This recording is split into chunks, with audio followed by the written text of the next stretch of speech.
All right, B. So I think most men nowadays, ages 20 to 30, lack purpose and direction. Why do you think that is, and how do they fix it? Yeah, well, I think most men who lack a sense of purpose and direction in their 20s or 30s, maybe even older, it's a lack of parenting. I think parents got so soft on their kids because they felt guilty in setting structure, in creating routine, and putting them in sports. If the kid didn't want to be in the sport, they would just pull them right out. Oh, you don't want to be in that sport? That's okay. Parents bubble wrap this generation who are in their 20s and 30s. I guess I would say maybe Gen Zers and kind of the younger millennials. They have been bubble wrapped for far too long. Parents did not put enough pressure on them. They did not put enough expectations on them. They did not keep them in the pressure cooker long enough. Real quick, why do you think that is? Well, I think maybe those parents grew up with parents who did put a lot of pressure on them, set expectations, like here's right and wrong, and here's what's going to happen. And their parents didn't care. My parents didn't care about my feelings. Like, this is what's going to happen. This is what you're going to do. Right. You know what I mean? Like, we're going to Uncle So-and-so's house and you're coming along. Yeah. You know what I mean? And so, but if they're like, nowadays, it's like, well, no, I don't want to go. Well, okay. If you don't want to go because you'll be bored, that's Respect okay. those boundaries. Yeah, exactly. I would just sit there, bro, in an Armenian house where all the older men are drinking and smoking and all the women are in the corner clucking. And I was like an 11, 12-year-old boy, like, all right, if I even say anything, my dad's going to backhand me in front of these men. And so I would just fall asleep. It'd be 11, 12 o'clock at night. And finally, we'd drive home from Glendale to Anaheim. Like, that's how it was. And when my dad's like, I was like, hey, Dad, tomorrow, Sunday, I'm going to go to the beach with my friends. Bro, I'm talking like 15, 16-year-old, right? One of my friends had a driver's license. My dad's like, no, you're not. We're going to dig 16 holes for these trees that I bought. And I'm not talking about little saplings. I'm talking about like trees that were in 5-gallon buckets. And I don't know if y'all know this or not, but if it's a 5-gallon bucket tree, you have to build a hole twice that size. So 15, 16 of these. That took all day. And so, you know, did my dad violate my boundaries? He probably did, Leighton. He probably did. But guess what? I learned priorities. I learned that there's expectations that have to be met, that I have a role in the house. Maybe I'm not earning money yet, but I have a role to plant these goddamn fruit trees that my dad has bought, figs and fucking olive trees and lemon trees and apple trees. And so I say this because parents today have gotten so soft. Here's your video game. Here's your iPad. Here's your iPhone.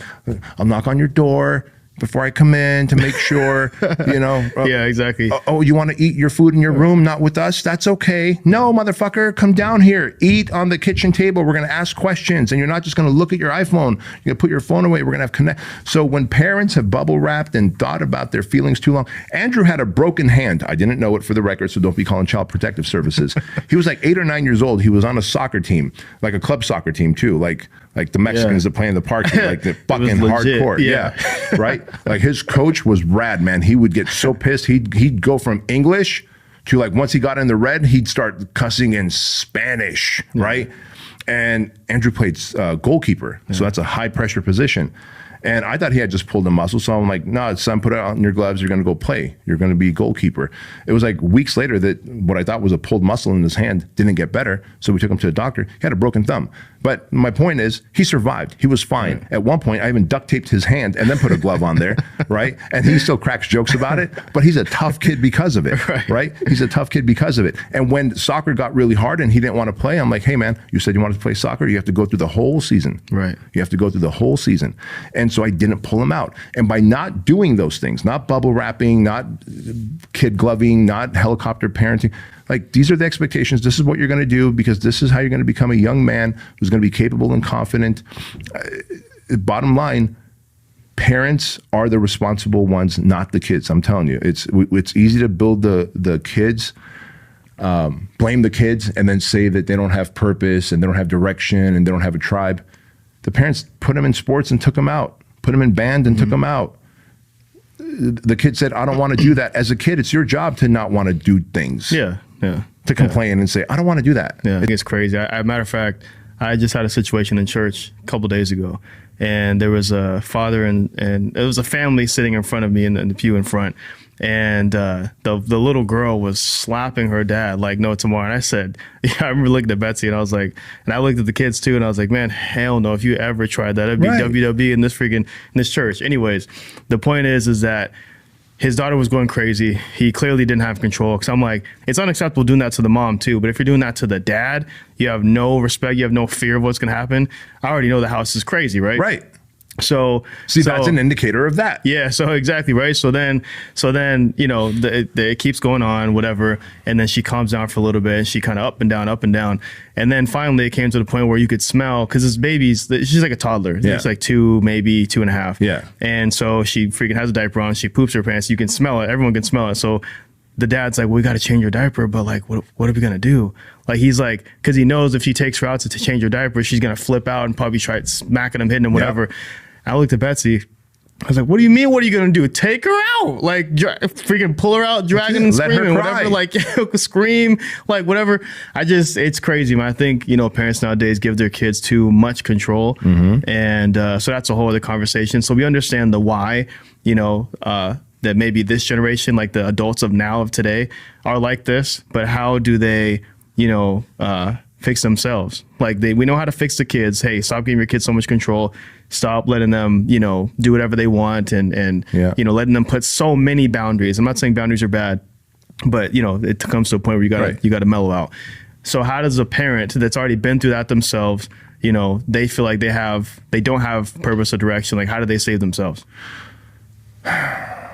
Well, I think at that point you have to realize that your parents fucked up. It's not their fault. They meant well. We all meant well. It's just they fucked up. So you can't sit there and blame them and go, this is how I am. Yeah. At this point, now you have to take self-responsibility and go, now it's time to toughen up. So now if I don't feel like working out, I'm going to work out. I don't feel like meal prepping, I'm going to meal prep. I know I need to get myself out of debt. I need to learn financial literacy. Like, it was my job to teach my kids financial literacy. So your parents didn't teach you? Learn it.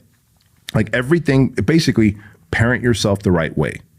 Go back as an adult and parent yourself the right way. If you're like, man, my parents should have put me in soccer and athletics and whatever. Like, part of my whole 6-week challenges that I do, like, I wish my parents would have like put me in some kind of sports or whatever. They didn't. And so because of that, I took, you know, 6-week challenge marathon run, to run a marathon, to learn to surf, rock climbing, jujitsu, MMA, like you name it, because I wanted to go back and build toughness, like mental toughness, physical toughness, expand my comfort zone. These are all things that people can voluntarily do. Most people will say, my parents didn't do it for me, I blame them, and therefore I'm gonna stay soft and a victim the rest of my life. Or you go, my parents didn't do it, they did the best they could with what they knew.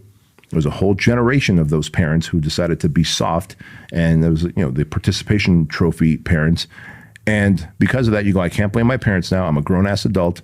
I'm going to do things that are going to make me tougher. I'm going to go join an MMA or a boxing club or jujitsu and have a community there of savages. I'm going to go learn to play chess and be a thinker.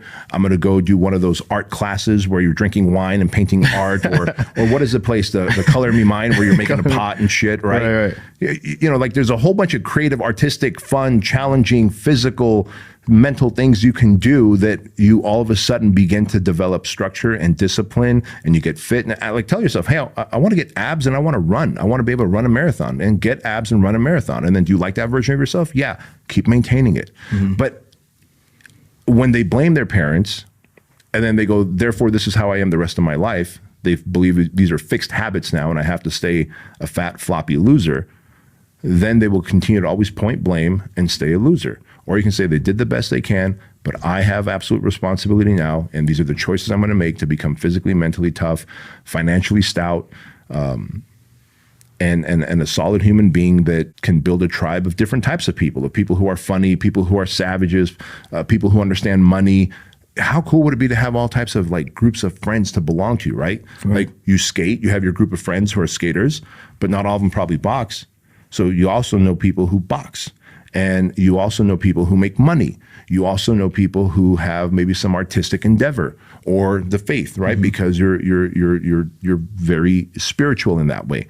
And it's good to have those tribes to belong to. But because your parents didn't put you into it doesn't mean you just go on being a hermit the rest of your life.